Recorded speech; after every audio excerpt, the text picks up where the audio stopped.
Anime ORB. More than just a unique story. Feud between the church and the scholars, aka the blasphemers. But many important lessons we can learn inside every scene featured in this anime. One of the most interesting things about it is the fact that this anime features how one can influence another just using a legacy he left shortly before his death. Yes, told. Actually, all the problems shown in this anime. Why can people get dragged into a very complicated problem and inevitably had to fight the most influential political power at the time? So even to the point that they have to sacrifice their lives is just because. Some notes left by a 12-year-old child named Rafal. And actually, Rafal also died by inheriting the research record, and even he can be very sure defended his belief in the heliocentric theory because it was inspired by an old researcher who was forced to repent by the church, and even he at all never knew who the parents were. Yes, the question, how can someone who doesn't know each other and even lived in different times, also in different places, could share the same view, as well as the same beliefs, so that they can with confidence to defend desperately what they believe? And all that just because it comes from a legacy, from a 12-year-old child. That's called brainwashing. Talking brainwashing issues like this. Islam is the expert in this. History records this. Yes, brainwashing does not always mean negative. Brainwashing can be positive, depending on how you look at it. Yes, in this case, Islam is an expert. There are many things that seem impossible, but all the impossibilities can happen. Because of this, Islam. Like, for example, how could the Mongol Empire in the past could split into two great empires, which is the Mongol religion of Islam and the idolatrous Mongols. Islam never really tried to defeat the Mongols in any war, but the Mongols could split on their own. Only because of many interactions with the Muslims who built Mongol rule and occupy important positions in the Mongol Empire at the time. Some examples are: Mahmud Yalafa is a Muslim who is known as an expert in the field of administration and taxation. He was entrusted by Genghis Khan to regulate the tax system in Mongol territories, was instrumental in establishing an efficient system of taxation which was then used in different parts of the empire.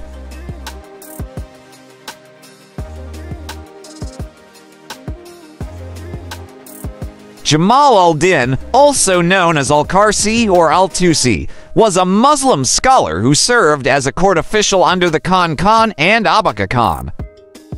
He contributed to the development of science in the imperial environment and is trusted in a wide range of scientific and administrative matters.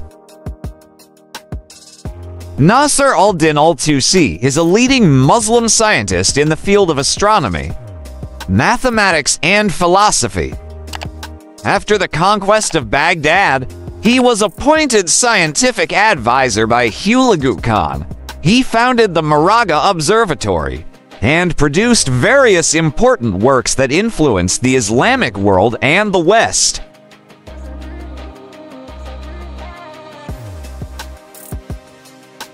Syams al-Din Jufajmi comes from a family of well-known scholars and serves as vizier, prime minister, in Tukhan and Ilhanat.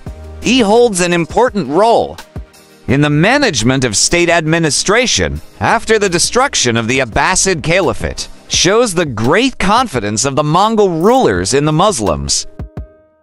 Next, one of the most influential figures in the period of Ilhanat is Rashid al-Din Hamadani. He served as vizier under the rule of Ghazan Khan and Aljaitu. Other than being a high-ranking official, Rashid al-Din was also known as the master historian. His work, Jami al-Tawari, became one of the most important world historical records of the Mongol era, and several other famous scholars. It proves that the pen can line up with the sword. They all took part in the process of repenting to the savage Mongol rulers of his past. Yes, this is the name, in quotation marks, brainwashing, gradually, which would make little of anyone, including us. Enough astonishment. How could they do that? Thomas Walker Arnold, a British historian and Orientalist, also felt his astonishment. In his book, The Preaching of Islam, he expressed his astonishment to the conquerors as well as a sense of amazement with the sincerity of Islamic preachers. They beat the big challenge and pass a difficult test in preaching. Arnold was amazed. How can Islamic preachers defeat Buddhist and Christian preachers in attracting the hearts of Mongol rulers? Islam is the enemy of the Mongols. Plus, they have a hard heart that was previously covered. Accept no faith except Samanism. Before, the fate of Islamic scholars is to be killed or taken captive. Genghis Khan ordered the death penalty for anyone who slaughters an animal, like the sacrifices that Muslims do. This continued until the time of Kublai Khan and the Mongol Emperor of the Ankhan-Arghan Khan dynasty, 1284 to 1291. Also did torture against Muslims in their country. Sure, the entry of a large number of Mongols to Islam was a remarkable event. Their vast territory became Islamic territory. Yes, that's how great brainwashing is in Islam. After all, that is really a fact and recorded in the long history.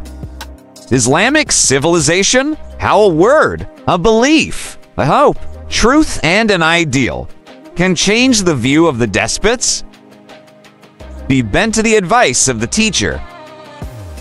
Just because of the two magic words that are in it, which is logic and truth. Those are the two key words that are also shown in the anime ORB on the movements of the Earth in every episode, and can be said as a message and mandate trying to convey the creator of this series.